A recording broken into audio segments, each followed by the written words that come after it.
Hola, muy buenos días, bienvenidas y bienvenidos a todos y todas a un nuevo programa de Integrados y Conversaciones Integradas por el aire de la radio de la Universidad, la FM 89.1 y por nuestro canal de YouTube en Conversaciones Integradas UNLAM. Un placer, como siempre, encontrarnos un nuevo domingo, esta vez para hablar de un tema muy interesante, un tema que nos atraviesa como personas, no solo en el ámbito de la comunicación, que es el programa y la carrera del día de hoy, sino que nos atraviesa a cada uno de nosotros desde el lugar en el que estemos habitando. Así que vamos a estar hablando de comunicación, periodismo y salud mental. ¿Qué representación de alguna manera hacen los medios acerca de este tema tan importante como es la salud mental? Seguramente pasaremos por estereotipos, por prejuicios, por lo que nos van a ir contando las que saben, que son nuestras invitadas. Así que no me adelanto, simplemente te cuento que va a ser un programón y un tema muy interesante para que te quedes allí pegado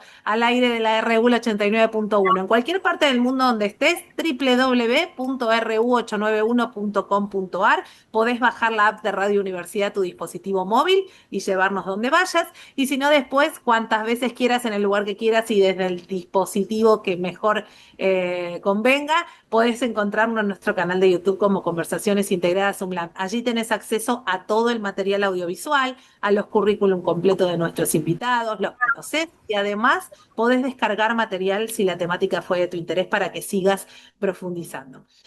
Así que dicho todo esto, no queda más que presentar al equipo de integrados: Diana García en la producción general, Sergio Sosa en la producción, Angélica Álvarez y Maximiliano Brandoli colaboran con nosotros, gracias a todo el Departamento de Humanidades y Ciencias Sociales de nuestra universidad y a la Escuela de Artes y Medios e Innovación, que hacen posible este espacio hace ya 15 años, ¿eh? Y gracias a todas nuestras invitadas, especialmente a las del día de hoy, que han encontrado un lugar entre sus latitudes para poder estar en este programa, y a más de los 400 docentes e investigadores que ya han pasado por Conversaciones Integradas a lo largo de este tiempo en alrededor de 20 países de todo el mundo. Así que muchísimas gracias.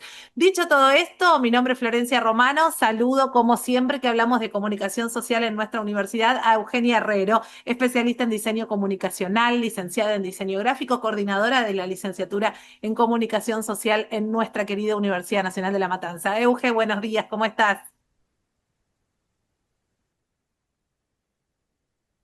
Está silenciada, Euge, ¿eh? A ver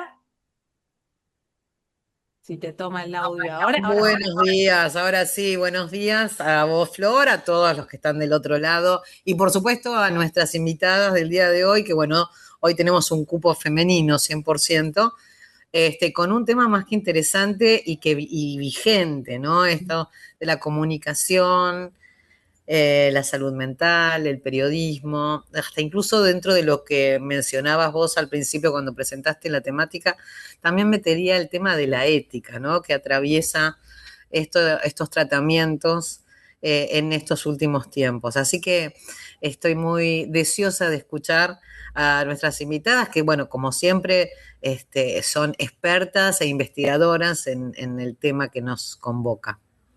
Gracias, Euge. Sin duda vamos a empezar a desandar y experimentar el programa del día de hoy. Recibimos desde España a Marian Chaparro Domínguez, es profesora titular de periodismo en la Universidad Complutense de Madrid, es fundadora y coordinadora de la Red Iberoamericana de Investigación en Periodismo e Inteligencia Artificial y codirectora del Grupo de Investigación y Escritura Periodística, Estilos, Narrativas, Géneros. Ha publicado más de 60 estudios, la mayoría de artículos en revistas de alto impacto con revisión por pares, y fue invitada por el Centro de Investigación SINTEF en Noruega para una estancia postdoctoral, y hoy es un placer que estés con nosotras. Marian, bienvenida.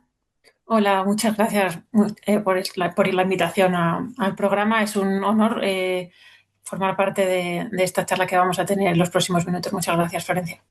Gracias, el placer es nuestro. Recibimos desde Chile, nuestro país hermano aquí cerquita, a Olga Cristina Toro Devia, licenciada en Psicología, magíster en Salud Pública y doctora en Salud Pública por la Universidad de Chile. Es profesora asistente del programa de Salud Mental de la Escuela de Salud Pública, directora del Centro Colaborador para el Desarrollo, Capacitación e Investigación en Salud Mental y directora del curso Nuevas Aproximaciones a la Salud Mental. Olga, bienvenida, ¿cómo estás? Hola, un gusto, les saludo a todos y todas los y las auditoras y en especial a ti, Florencia, y a Eugenia. Muchas gracias por la invitación y entusiasmada de compartir aquí con las colegas en este diálogo. Gracias, Olga, bienvenida. El placer es nuestro. Y desde Perú recibimos a Fátima Martínez Gutiérrez, es periodista y profesora en periodismo en la Pontificia Universidad Católica del Perú, especializada en la temática de periodismo digital, es doctora en periodismo con la obtención de la ANECA como profesora contratada, doctora y profesora para universidades públicas y privadas. Fue autora del blog La Musa Rebelde en la revista digital Frontera D, colaboradora de varios medios digitales y universidades españolas, públicas y privadas. Fue profesora asociada de la Universidad Nebrija, además de periodista en plantilla en el canal de televisión musulmán Córdoba Internacional TV, y fue profesora de periodismo en la Universidad del Rosario en Bogotá, en Colombia, y hoy está con nosotros para charlar de este tema. Fátima, bienvenida, ¿cómo estás? Un placer y que gracias por contar conmigo. Será maravilloso poder hablar de uno de nuestros temas preferidos, que es el tema de la salud mental y el periodismo. Bueno, vamos a comenzar a desandar un poco este tema que a priori, Eugenia, cuando lo pensamos, siempre tratamos de buscar temáticas que realmente nos atraviesen a nuestros futuros profesionales, nuestros queridos estudiantes de la universidad y profesionales que más que nunca en nuestra profesión vamos con todo lo que somos, ¿no? Vamos con nuestra persona, como mencionabas vos, con nuestra ética, con nuestros principios y también con nuestros conocimientos. Y es un tema que durante muchos años, me atrevo a decir, fue algo tabú, algo que se invisibilizaba, que trataban de decirse entre líneas, que no le poníamos los nombres que teníamos que poner.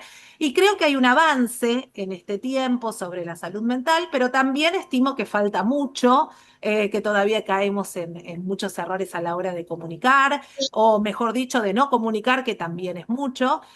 Así que me parece que el tema de hoy, Euge, va a ser muy interesante para también poner en foco, como decías, la ética, pero sobre todo el repensarnos como profesionales y futuros profesionales. Sí, por supuesto, y sobre todo con una situación que avanza y creo que desde el COVID, ¿no?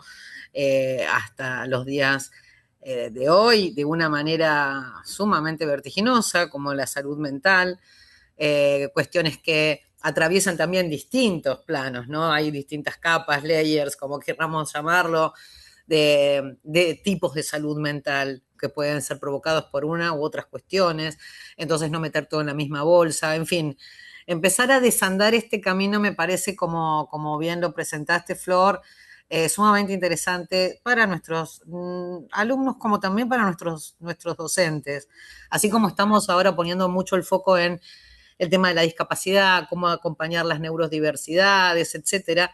Bueno, esta es otra, ¿no? Otra de esas ventanas que tenemos que tener abiertas y a las que tenemos que ponerle luz. Totalmente, totalmente coincido, Euge, también. Y bueno, vamos a empezar. Y con Dale. una pregunta muy general, ¿no? Y vamos ahí desandando este camino. Marian, ¿cómo ves el tratamiento que hacen hoy los medios de este tema de la salud mental? Bueno, yo creo que ha mejorado bastante con respecto a lo que se ha hecho en años anteriores. Por lo menos en España sí que se tendía hace unos años a estigmatizar mucho, ¿no? Los medios tendían a relacionar problemas de salud mental o trastornos mentales con violencia o con algún tipo de delito. Eso era como lo recurrente, ¿no? Pero es cierto que desde hace unos años a esta parte la situación está cambiando por suerte, porque también las asociaciones de pacientes, las de familiares y demás, están haciendo un trabajo muy, muy bueno con los medios, con los periodistas, haciendo guías, decálogos para tratar de hacer ver a la profesión que es importante cómo trasladan lo que pasa a las personas que tienen este tipo, que sufren este tipo de trastornos, porque va directamente a la sociedad, ¿no? Entonces, últimamente sí que se está mejorando y hay como más cuidado y sobre todo más empatía con respecto a las personas que lo sufren, sí que se aprecia. Claro, eso es importante destacar este avance, ¿no? Respecto de otros años, que hay realmente cuestiones positivas, no solo desde los medios, sino también desde las asociaciones que trabajan con pacientes de salud mental, desde las familias, y me imagino desde cada una también de las personas que lo sufren, el realmente querer visibilizar una problemática que puede ser, la verdad, sufrida por cualquiera. Olga, ¿cómo ves este tratamiento de los medios de la salud mental? Bueno, primero a mí me gustaría que viéramos el escenario, ¿no? Y si nosotros vemos las prevalencias de problemas de salud mental que los diferentes países comunican, podríamos suponer que no hay ninguna familia que no se haya enfrentado directamente a un problema de salud mental a alguno de sus miembros o que lo haya conocido cercanamente y entre nosotras mismas si profundizáramos un poquito, probablemente es así. Y esto es lo que probablemente les ocurre a los auditores de los medios, ¿no? Y a quienes acceden a los distintos medios de comunicación social. Por lo tanto, una de las cosas que aprendimos, incluso antes de la pandemia, es que la forma en que los medios comunican los temas de salud mental no es inocua, ¿no? Entonces tenemos un primer escenario que este es un problema desde el punto de vista de la salud poblacional, es un problema social de alta relevancia y magnitud, y los medios operan como mediadores en los conceptos, en la forma de entenderla y también incluso en las tomas de decisiones de las personas respecto de su propio problema de salud mental, dependiendo de lo que escuchen en los medios. Entonces, la relación es extremadamente importante y por muchos años quienes trabajamos más bien desde el mundo de la salud mental no prestábamos mucha atención al rol que jugaban los medios. Entonces, tal como has señalado tú, Eugenia y Marian, la posición que ocupan los medios, debo decir que esto también ha ido evolucionando respecto de quienes nos paramos desde la salud mental directamente, que hemos ido entendiendo que los medios son un actor que pueden ser nuestros socios clave para seguir ayudando en el desarrollo y cuidado de la salud mental de la población. Ujú. Qué interesante esto que decís acerca de también mirar, que la mirada de los medios no es inocente, por supuesto, muchas veces, pero también qué bueno usarlos como aliados para comunicar cuestiones que estén justamente avaladas por profesionales, que estén realmente con información certera, porque me pregunto, y lo estaba pensando, y ahora traigo a colación esto que decís, Olga, Fátima, a ver qué te parece. ¿La sobreinformación también es un riesgo o no a la hora de comunicar salud mental? Me parece que también el exceso de información y la no validada pone en riesgo un poco la legitimidad que a veces se habla de este tema. Así es, Flor. Te diré que el Digital News Report es uno de estos reportes que se hace a nivel global desde el Instituto Reuters en Oxford y habla de la pérdida de confianza que tienen cada vez más las personas, por eso se paga cada vez peor el periodismo, muchas veces no se pagan por suscripciones a medios tradicionales y la pérdida del protagonismo del periodismo tradicional porque hay una o sea, hay o sea, hay una sobreinformación, infosicación, se llama infoxicación, o sea, estamos un poco intoxicados de esa negatividad, de esa polarización, de todo el tema político. Los que vivimos en América Latina lo padecemos, sobre todo en periodos electorales o cuando llegan extremos políticos, extrema derecha versus extremas izquierdas, lo que estamos viviendo ahora en Perú, por ejemplo, es la polarización máxima, donde hay un empate técnico entre Keiko y Sánchez. ¿No os imagináis la tensión que se respira en Perú con respecto a la política en estos momentos? Fátima, Lo que nosotros tenemos una vasta experiencia, yo también de, sé, yo sé, sí, yo sé, en yo esos sé, extremos, así Eugenia. que estamos observando atentamente lo que está pasando en su país y somos En simpáticos. Perú. Y lo Exacto. que está pasando en Colombia, que yo he vivido 7 años en Colombia, llevo 3 También, en Perú y sí, 7 sí. en Colombia, y ahora llega una extrema derecha Sí. avalada por Trump. Es decir, Una, una al final de, región, una región atravesada por estas cuestiones, podríamos decir. exacto, exacto, que lo Sí. vive de cerca, que voy a decir de Argentina, efectivamente, que voy a decir de Argentina, Eugenia. El tema es que hay infoxicación, que es la vivimos ya en la época de la pandemia con la infodemia. Esta infoxicación provoca con toda esta violencia, porque sí hay violencia política, vamos a decirlo, hay mucha violencia en la palabra y hay mucha violencia política diaria. Entonces, eso sí afecta a nuestra salud mental en líneas Ah, generales. bien, bien. Así que es un tema que realmente tiene, como vemos, muchas aristas y muchos tratamientos, ¿no? ¿Qué pasa, Marian, con de qué manera, digamos, estuvimos viendo no como la parte negativa, pero sí todas las partes que pueden jugar en esta ecuación, y entonces de qué manera podemos contribuir a reducir, por ejemplo, los errores o, digamos, comunicar adecuadamente sobre salud mental? Sí, pues estaba pensando también ahora que hacías esta pregunta en lo que comentaba Olga antes sobre que es verdad que cada vez hay más personas, por desgracia, ¿no? que tenemos en nuestro entorno pues a alguien que sufre algún tipo de trastorno, hay tantos, ¿no? En España, por ejemplo, según los últimos datos que hay del Ministerio de Sanidad, más de un tercio de la población tiene algún tipo de trastorno mental, ¿no? Y justo eso que comentaba, es verdad que en un estudio que hemos hecho recientemente en un proyecto de investigación que lidera Jesús Díaz del Campo de la UNIR, de la Universidad Internacional de La Rioja, pues en ese estudio, entrevistamos a 10 periodistas españoles que están cubriendo actualmente salud mental, de una media de unos 50 años, y les preguntamos por la cobertura de esta temática. Es algo que no se ha hecho mucho, en España nunca se había hecho, en otros países de manera aislada, y queríamos ver un poco hacerlo de forma exploratoria. Hicimos las entrevistas hace un año o así, entonces ahora hilo con esto.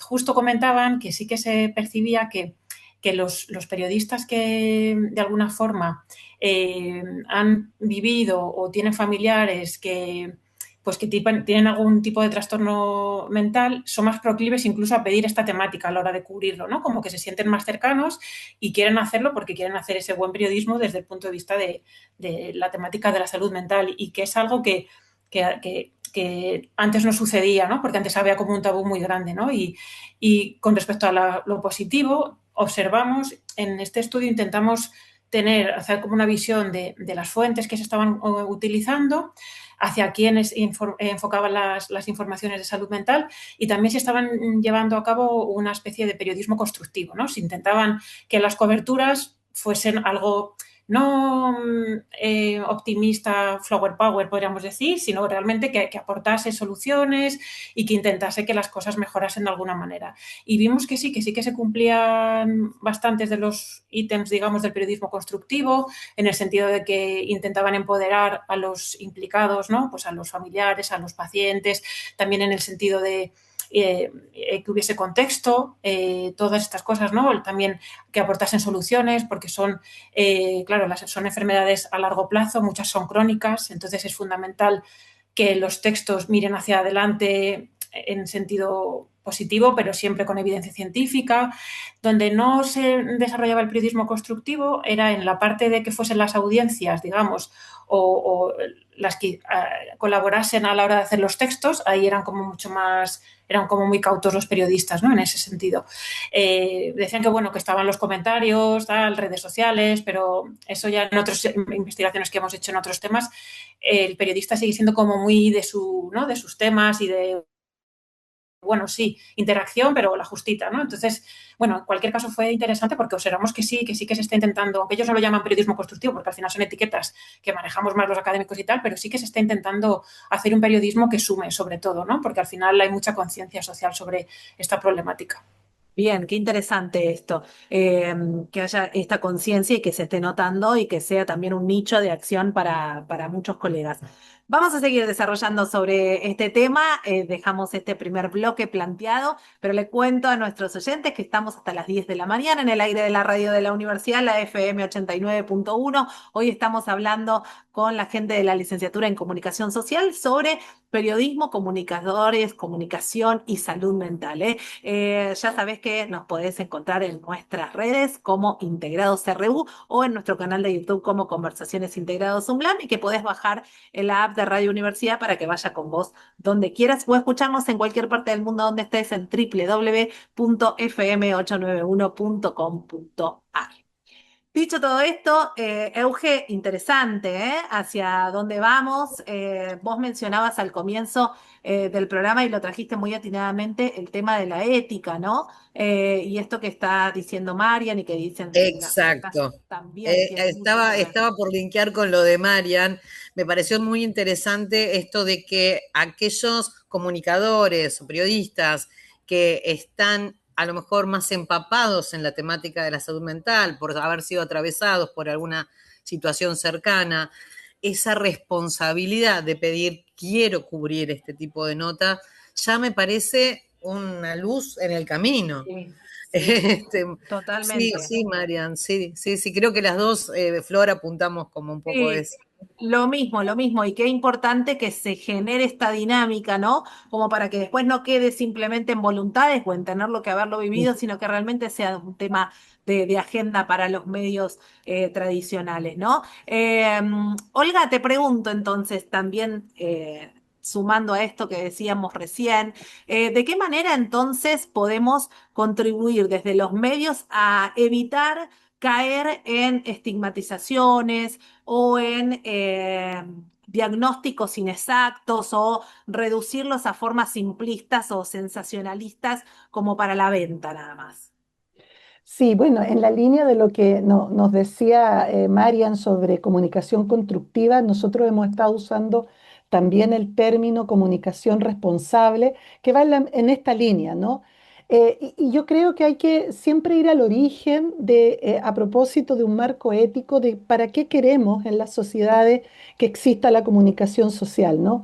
Y cuando lo que pensamos es que queremos informar bien para que las personas realmente conozcan lo que ocurre, puedan tener hacerse una convicción informada, ¿no? Y generar su propia opinión. Entonces, esos alcances ya nos iluminan respecto de hasta dónde, qué contenidos y cómo decir las cosas, porque las palabras sí importan. Y en salud mental eso es realmente cierto.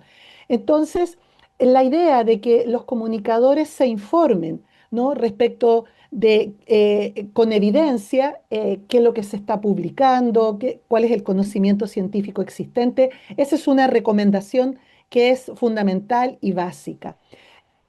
Y ahí es importante conocer cuáles son los mitos que habitualmente giran en torno a los problemas de salud mental y que a veces solapadamente aparecen en las formas de comunicar, ¿no? Por ejemplo, tú mencionabas, ¿no? Al principio, Florencia, esta idea de que todas las personas con enfermedades o trastornos mentales son peligrosas, son violentas, cuando en realidad la evidencia nos muestra que tienden a ser mucho más víctimas de abuso y agresión que la población general, ¿no? Pero también hay otro tipo de mitos, como que todas las personas con problemas de salud mental son genios. Entonces, si no eres un artista destacado, que eres excéntrico, pero además que llama mucho la atención, entonces estás mal. Y no es así. Las personas con problemas de salud mental pueden ser muy comunes y no tener genialidades en algún campo artístico, como yo, por ejemplo, que en realidad no tengo ni una. ¿Ah? O mitos como que las personas con problemas de salud mental no pueden vivir con otras personas, ¿no? Cuando al contrario, las relaciones sociales y sobre todo las significativas son realmente una vacuna en el campo de la salud mental, ¿no? Y Un Olga, factor y esto que protector. estás diciendo, y me parece muy interesante, hablando de mitos también, esto de a veces linkear con lo familiar, lo genético, lo que ya traes, ¿no? Porque digo, a veces cuesta mucho que se corte con ese vínculo y decir, bueno, pero mira de dónde viene, mira de cuáles son sus antecedentes, quiénes estaban, ¿no? Entonces eso le cuesta aún más a la persona poder salir de ese lugar en el que se la pone ya de por sí en base a su historia.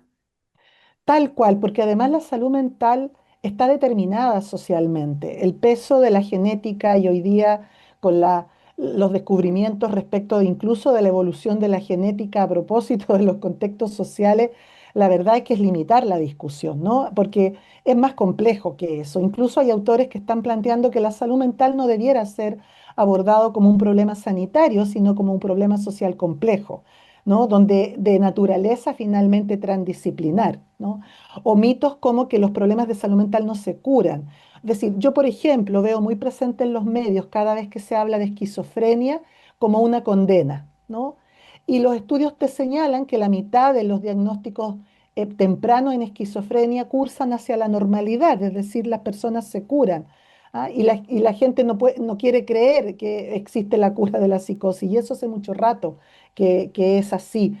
Entonces aquí, frente a estos mitos, un llamado muy importante a los medios es, a propósito de todo este marco de comunicación responsable, es cómo tú comunicas esperanza, aún en las situaciones más difíciles, ¿no? Y ahí hay un marco ético que es relevante, comunicar desde la esperanza, es decir, informar correctamente de manera de que los medios, las fuentes, sean responsables. A nosotros cuando nos preguntan mucho, tenemos que escuchar a las redes sociales, y nos preguntan las asociaciones de pacientes, de familiares, nosotros en general respondemos, preocúpense que la fuente de información sea responsable.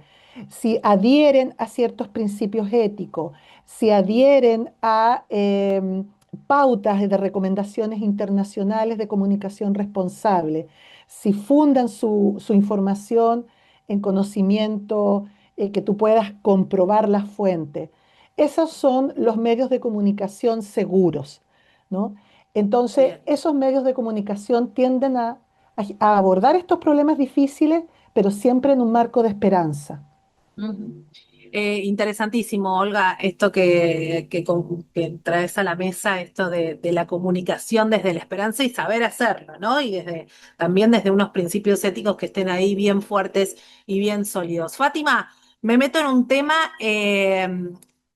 interesante como todo lo que venimos charlando, pero que es sumamente importante quizás este espacio como para poder también hablar del tema de los medios y cómo comunican el suicidio. Una de tus investigaciones tiene que ver justamente con poder comunicarlo adecuadamente, los cambios que ha habido respecto de esta comunicación y sobre una advertencia muy fuerte de la Organización Mundial de la Salud de que una mala comunicación puede llevar a la imitación también de estos actos, ¿no? Así es. Bueno, hice una investigación con dos psicólogos en Colombia. Cuando yo estaba en Colombia, analizamos la cobertura de medios de comunicación colombianos con respecto al suicidio y la mayoría de los medios de comunicación generalistas no saben hacer coberturas sobre el suicidio, concretamente sobre el suicidio. Es decir, los medios de comunicación y los periodistas no tienen formación en coberturas sobre lo que te recomienda la Organización Mundial de la Salud en cómo hacer coberturas del suicidio. Entonces, de hecho, está el efecto, hay dos efectos, uno es el papageno, me parece que es papageno, que era el que hay una tendencia a suicidarse cuando se comunica mal un suicidio. Es decir, si yo comunico mal y no informo bien sobre un suicidio, la tendencia por ejemplo, no se deben decir cómo se produce un suicidio. El método del suicidio no se debería publicar y los medios de comunicación muchas veces a lo que más énfasis Sí. hacen es cómo se suicidó, ¿no? Con Tal lujo de persona. detalles. Sí, Entonces, eso es lo que habría que evitar, que es lo que hacen los periodistas, ¿no? Entonces, ahí hay una crítica importante hacia el periodismo y quiero decir, por un lado, eso, que comunicamos mal el suicidio y que se cuenta mal la historia, de hecho queda descontextualizada, no se ahonda en las causas de por qué esa persona ha llegado a suicidio. O sea, nos quedamos como lo sensacionalista, que eso es lo grave. Sin embargo, también hay, y tengo que decir en honor, ahora que lo ha dicho nuestra compañera Olga, aquí hay un medio de comunicación que quiero hacer énfasis en Perú, que es transnacional, que se llama Salud con Lupa, creado por Fabiola Torres, que es cómo dar información en salud a partir de la llegada de la pandemia desde un punto de vista ético, desde un punto de vista coherente, o sea, hacer otro tipo de información en salud, con ética y con unas narrativas nuevas, digitales, que sepan llegar a la ciudadanía de otro modo. Entonces, dentro de lo malo, que es los generalistas que no saben dar cobertura sobre el suicidio, por ejemplo, pues hay medios digitales como Salud con Lupa en Perú, que se encarga de dar información en salud pública del mejor modo posible. Eso quería claro. hacer Sí. Este un poco la sí, contradicción. sí, totalmente. Siempre mirar el vaso medio lleno y también poner ejemplos positivos, por supuesto. Traías a colación los medios digitales, Fátima, Marian, y me pregunto, estamos hablando de medios tradicionales, donde están estas falencias, donde hay muchos avances, pero que también hay falencias. E imagino que llevar esto al terreno de las redes sociales es aún más inabarcable en cuanto a la ética y en cuanto al seguimiento que se puede dar de este tipo de noticias o de este tipo de prácticas, como mencionaba Fátima, o de que se escapen hasta imágenes, viralizaciones de actos y demás. Digo, ¿cuánto hay para avanzar allí todavía? Sí, la verdad que es cierto que yo el hábito de redes sociales en general, como contenedor, digamos, yo no lo abordo y intento, mis líneas de investigación van más hacia los periodistas o los medios de comunicación. Y en esta investigación de periodistas especializados en salud mental también les preguntamos por el uso que hacían ellos de las redes sociales como posible fuente, entre comillas, ¿no? Y ellos decían que no, que es un soporte más y que ellos confiaban pues en asociaciones que tenían cuentas oficiales en redes, de hospitales, personas referentes, pues psiquiatras, psicólogos que tenían un perfil validado. Solo en esos casos, cuando sabían perfectamente quién era el emisor, confiaban en el contenido que había. Por lo general decía que había muchísima basura y que no, por supuesto que no, que había que meterse ahí, ¿no? Porque al final ellos también hacían mucho hincapié del sensacionalismo vigente, un poco hilando con lo que hablaba Fátima de la infosicación, y por eso ellos siempre reivindicaban su papel, ¿no? Y se sentían orgullosos. Yo he hecho otras entrevistas a otro tipo de periodistas y lo que percibían los periodistas de salud especializados en el ámbito mental es que sentían un orgullo del trabajo que estaban haciendo y también del trabajo de otros compañeros de otros medios, que esto es algo que no es habitual, ¿no? Porque es verdad que no hay tantos periodistas que puedan tener el privilegio de especializarse en algo así, porque no todos los medios apuestan por esta especialización, claro, y ellos eran conscientes de ello, ¿no? Y decían que pese a la precariedad, porque también les preguntábamos por las condiciones que tenían, decían que sí, que era muy precario, pero bueno, como otros compañeros, y que pese a eso estaban haciendo cosas muy buenas en otros medios. Y recuerdo una periodista que nos decía que ella quería informar para sanar, no para hacer daño, relacionado con lo del estigma, del que veníamos. Entonces, de alguna manera, yo cuando les escuchaba tenía la sensación de que como que ha habido tanta contenido negativo en los medios hacia las personas que sufren este tipo de trastornos, que ellos de alguna manera quieren enmendarlo haciendo un buen periodismo, ¿no? Ahora, ¿no? Porque ellos son muy conscientes de la responsabilidad que tienen, ¿no? Y por eso lo de las redes sociales a ellos como que no les gusta nada, porque también yo creo que les cabrea el hecho de que les puedan de alguna manera equilibrar, ¿no? Porque es verdad que a veces sucede. El Mundo, por ejemplo, o el Washington Post, ¿no? Tiene puesto en su perfil de TikTok: somos un periódico, porque muchos jóvenes que están ahí viendo su TikTok va bajando tal, no distinguen un medio de comunicación de un creador de contenido, de una plataforma de... Entonces, eso es peligroso y eso es algo que les preocupaba y que, bueno, al final ellos decían que tenían que seguir haciendo su trabajo y que no podían perder el norte, ¿no? Tenían muy clara su función social. Qué interesante esto que decís, Marian, y pensaba vos que en mucho periodismo sensacionalista, como se llama, amarillista, que hay aquí, ¿no? Que muchas veces hemos tenido lamentablemente un caso muy, muy resonante en estos últimos días en la Argentina, que es el, el asesinato de una joven de 14 años, ¿no? Y pienso en eso y pienso cómo los medios se inclinan a dar con lujo de detalles cómo fue la situación, hacia dónde, qué se utilizó, cómo pudo ser, ¿no? Y digo, a veces caemos en esos lugares comunes que lejos de ayudar, entorpecemos no solo desde un lugar de cero empatía con la familia y quien lo sufre, sino también con esto de dar a veces indicios claves para otra persona que puede imitar lo que está sucediendo. Sí, y ni hablar también qué pasa cuando tienen una cantidad de rodaje de horas en los canales de televisión, sobre todo en los cables, ¿no? En donde la cantidad de especialistas, de invitados, de opinólogos, de los mismos periodistas opinando, caen a veces en situaciones muy nefastas. Y ni hablar en función a lo que decía Marian, con esto de la multiplicidad de voces en las que hoy estamos inmersos también, ¿no? Más allá de los medios de comunicación, ¿qué pasa con las redes? ¿Qué pasa con la mala formación o la mala información? Eh, digamos, es muy difícil sesgar y decirle a la gente, si vos querés escuchar una información fehaciente, andá y escucha este medio, o tal. Interesante también lo que nos contaban de este espacio en Perú, ¿no? Con especialistas en periodismo, pero que están relacionados con la salud y que, bueno, se informan para poder comunicar. Es muy complejo, pero sí es interesante como para tirar una esperanza, digamos, en el camino que estamos recorriendo, que empieza a tomarse con más responsabilidad, que la sociedad toda en su conjunto tiene allegados que están o han transitado por esto, o uno propio, que a lo mejor también puede desde su lugar y su experiencia poder dar un aporte, ¿no?, a la sociedad desde lo comunicacional. Muy Pensaba en interesante. en que nosotros lo vivimos a diario y lamentablemente es así, que los números y los índices de personas jóvenes con problemas de salud mental o con algún tipo de trastorno de ansiedad o demás es cada vez mayor el número. Entonces pienso también que ellos como futuros profesionales que ya han vivido en carne propia esta Ujú. situación, también va a tener un cambio de mirada, de paradigma y de perspectiva de cómo abordar, ¿no? Muchas cosas que suceden, ¿no? Ya te doy la palabra, Marian, pero antes le cuento a nuestros invitados y a nuestros oyentes que el Departamento de Humanidades y Ciencias Sociales de nuestra universidad tiene su propia revista de investigación, se llama RIUMSO, con H entre la I y la U, .unlam.edu.ar. La convocatoria de materiales se encuentra abierta de manera permanente, así que te invitamos a que también la puedas visitar en www.riumso con H entre la I y la U.unlam.edu.ar.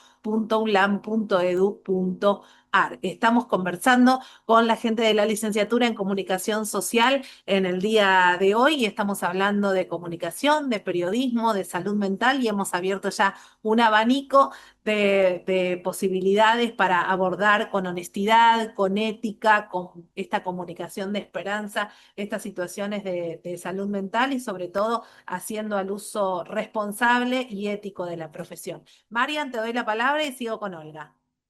Sí, era justo por lo que estabais comentando de que la juventud, ¿no? Esa sensibilidad que se está viendo y justo iba a decir esto, que yo dirijo trabajos fin de grado, que es cuando terminan aquí el grado, la licenciatura, ¿no? Con 21 años o así, y ahí tienen temática libre, pueden elegir hacer un reportaje en profundidad del tema que quieran, y yo sí que he percibido en los últimos años que muchos jóvenes eligen temas relacionados con salud mental, de trastornos no me sale, anorexia, bulimia, depresión, ansiedad, siempre eligen, no en general, sino algún tipo de trastorno que cuando, claro, estás 4 meses trabajando con ellos, pues les preguntas, este tema, no, tal, a veces a algunos les da como reparo reconocer, ¿no? Pero yo siempre pienso, pues será, no sé si él o ella o alguien de su entorno, pero a mí me gusta mucho que esto suceda porque cuando yo estudié hace tiempo jamás hacíamos ese tipo de, no sé, no teníamos en la cabeza la salud mental como algo abordable desde el punto de vista periodístico y aquí yo veo que sí y que es un trabajo que tiene que hacer durante 4 meses, hacer un reportaje de investigación a fondo con un montón de fuentes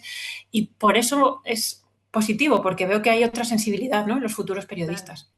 Sí, totalmente, totalmente de acuerdo con eso. Olga, te doy la palabra y aprovecho tu intervención también, porque cuando hablábamos del trabajo del periodismo, del periodista, y quizás no solo es el trabajo del comunicador, sino también rodearse de expertos y de profesionales que puedan aportar a su fuente de información fehaciente y demás. Entonces digo, el trabajo interdisciplinario, importantísimo en este tipo de comunicaciones. Justamente mi comentario ahora iba en esa dirección, Flor, porque a veces, a propósito de que los últimos años se ha ido generando no solo más investigación, bueno, Marian y Fátima son ejemplo de ello, ¿no? Investigación sobre cómo comunicar bien esto. También se han ido generando guías que pueden facilitar a los comunicadores para su labor, ¿no? Que hace algunos años, yo diría que unos 10 años atrás, tampoco existían estas herramientas que pudieran orientar al mundo de la comunicación social.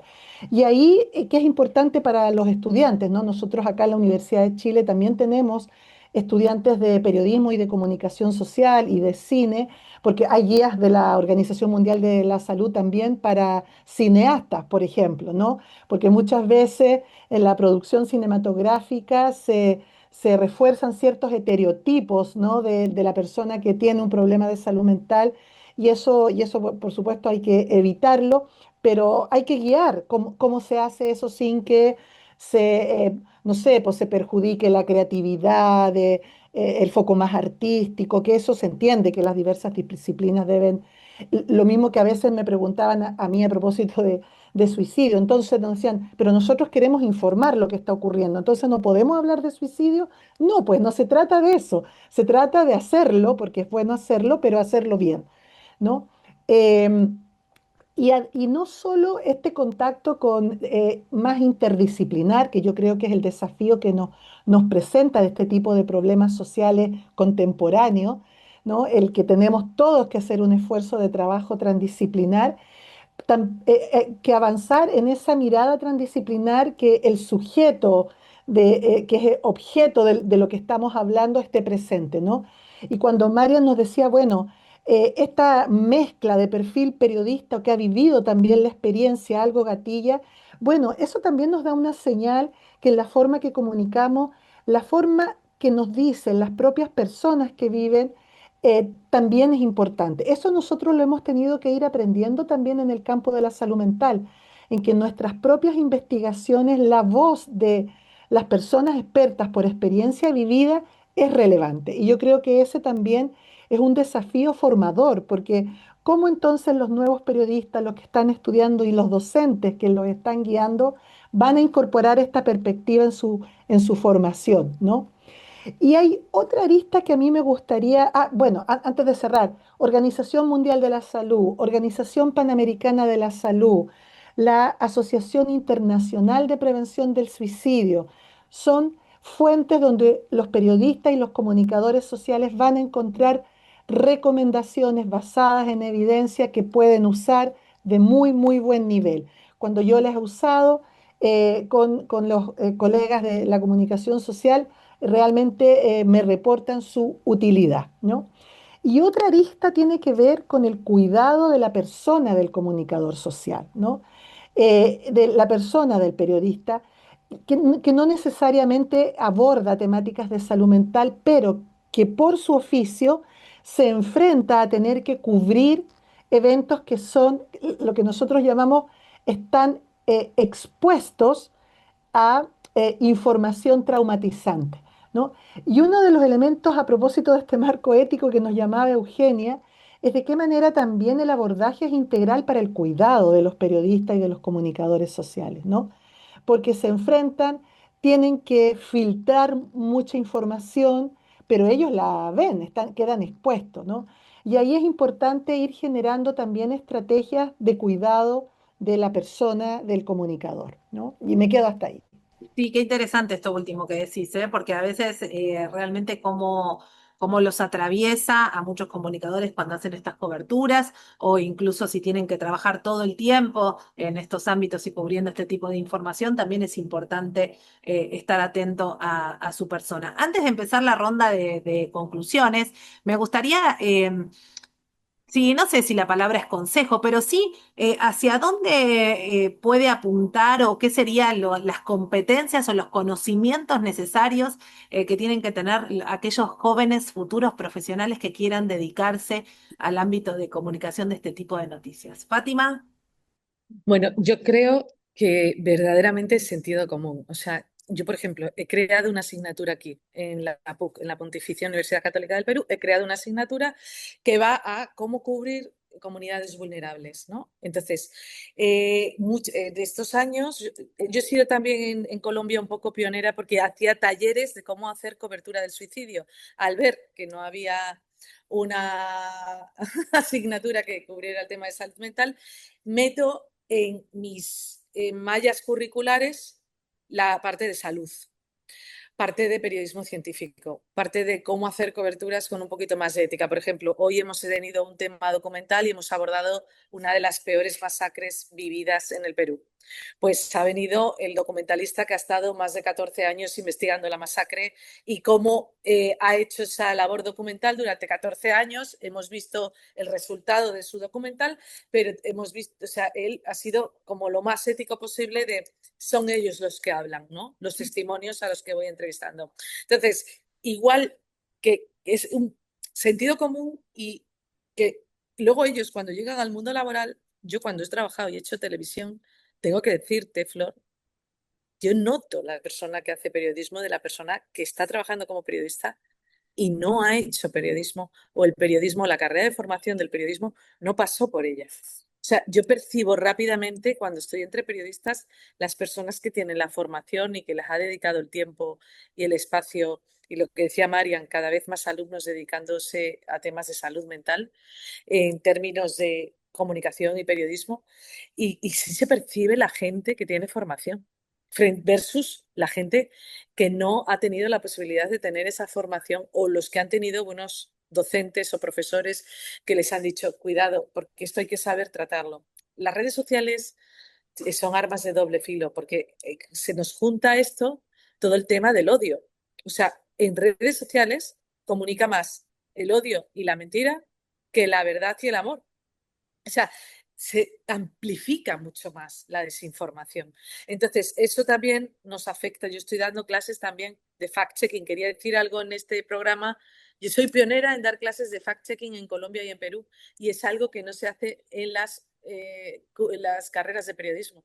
Y hago énfasis con los alumnos porque no existe como curso, o si existe, se pone muy pocas veces o no tienen los alumnos suficiente. Entonces, estos temas también de desinformación, de odio, de discurso de odio, de toxicidad, de suicidio, al final del día es puro sentido común y de ver, trabajar con los alumnos cómo vamos a dar esta información del mejor modo posible. Eso desde la docencia, hablo del periodismo. Luego desde los medios, lo que te decía de Salud con Lupa de Fabiola Torres, que es Claro. una de las mejores periodistas investigadoras de aquí.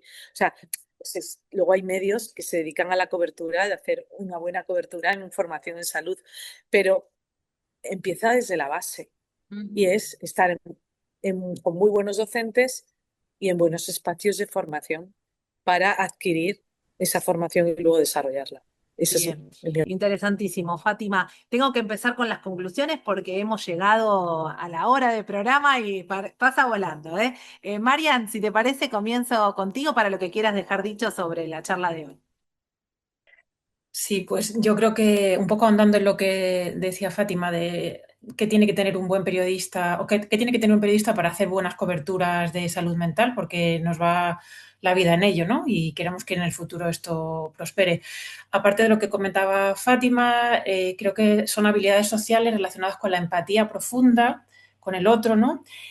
Una sensibilidad que, por ejemplo, en el ámbito del periodismo económico o el periodismo de datos, son periodismos respetables, por supuesto, pero tienes que tener otro fondo si quieres cubrir temas de salud mental, esa empatía, esa sensibilidad, ese incluso don de gentes para poder hablar tanto con psiquiatras que no les va a gustar hablar contigo porque desconfían de los medios, porque casi toda la vida lo han hecho mal y tienes que demostrarles que eres un buen periodista y se tienen que fiar de ti, también tienen que confiar en ti, esa madre con ese crío que tiene algún tipo de trastorno y que le reacia a que se conozca, pero tú le quieres hacer ver que sí, que se tiene que conocer porque hay muchos más niños como él.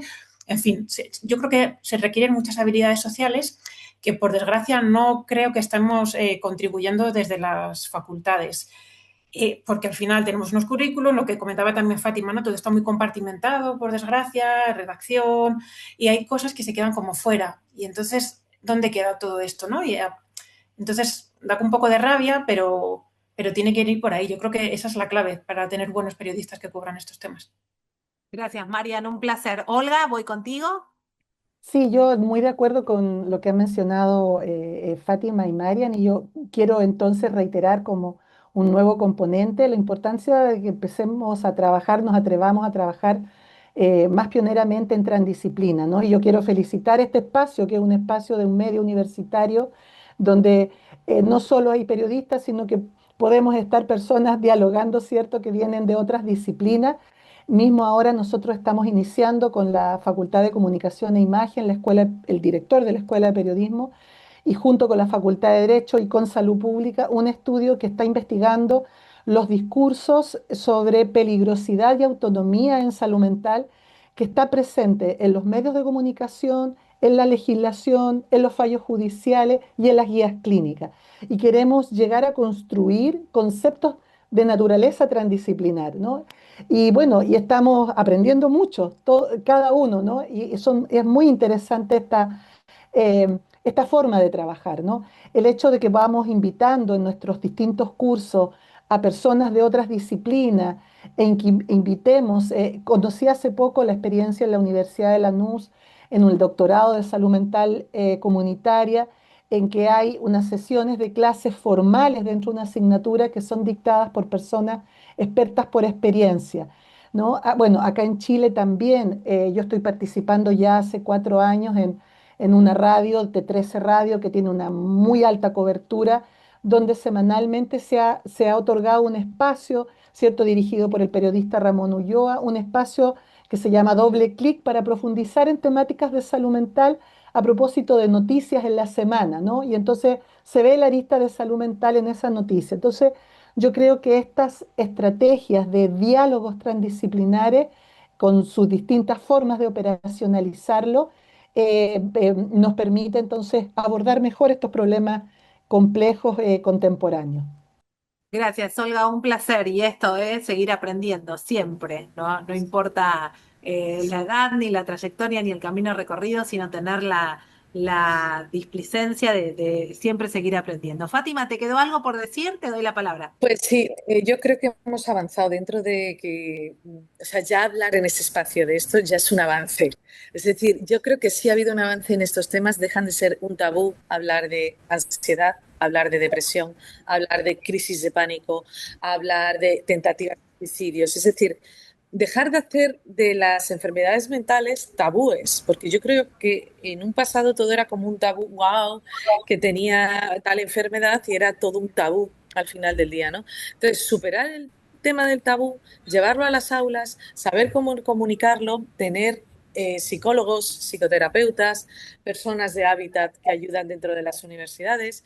Yo he atendido a personas con depresión en los últimos años y luego me han dado las gracias. A veces solo por nuestra parte como profesores o como periodistas es escuchar, porque hacemos una labor también psicológica importante con nuestros alumnos que están muy perdidos muchas veces.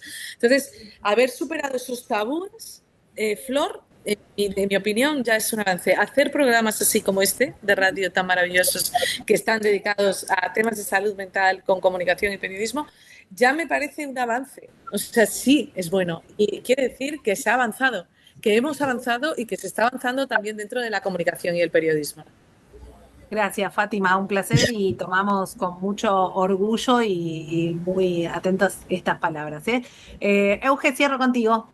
Sí, bueno, primero y principal, gracias Fátima, gracias Olga, gracias Marian. Fue realmente muy, muy interesante escucharlas a cada una. Olga, esta última idea de la interdisciplinaridad, que por supuesto nos atraviesa también, creo que en muchos de los ámbitos y cada vez se fomenta más, ¿no? Estas interacciones. En el caso de la salud mental, bueno, ni hablar, ¿no? Poder rodearnos de especialistas para poder ser mejores comunicadores al respecto, ni hablar también, comparto con Marian, que no todo periodista o comunicador tiene esa sensibilidad, ese tacto como para poder a lo mejor abordar estos temas. Y Fátima también, otro gran tabú, las adicciones, ¿no? Que entran dentro de estas situaciones. Nosotros acá en Argentina con muchas madres siguiendo y peleando en el Congreso porque la ley de salud mental abra también las puertas en el campo de las adicciones, por ejemplo. Sí, celebro mucho su participación en este espacio que queremos tanto acá desde la universidad. Gracias. Gracias a todos, gracias Eugenia, gracias Marian Chaparro Domínguez desde España, gracias Fátima Martínez Gutiérrez desde Perú y Olga Cristina Toro Devia desde Chile. Ha sido un placer para mí, aprendí muchísimo en el programa de hoy y sin duda me llevo muchas cosas para seguir pensando y aplicando por sobre todo. Muchas gracias, gracias a todo el equipo de integrados, a todo el Departamento de Humanidades y Ciencias Sociales de nuestra universidad y a la Escuela de Artes y Medios de Comunicación que nos da este espacio hace ya 15 años. Mi nombre es Florencia Romano, nos vemos el próximo domingo bien temprano. Chau. Buena vida para todos. Un placer. Gracias. Gracias. Chao.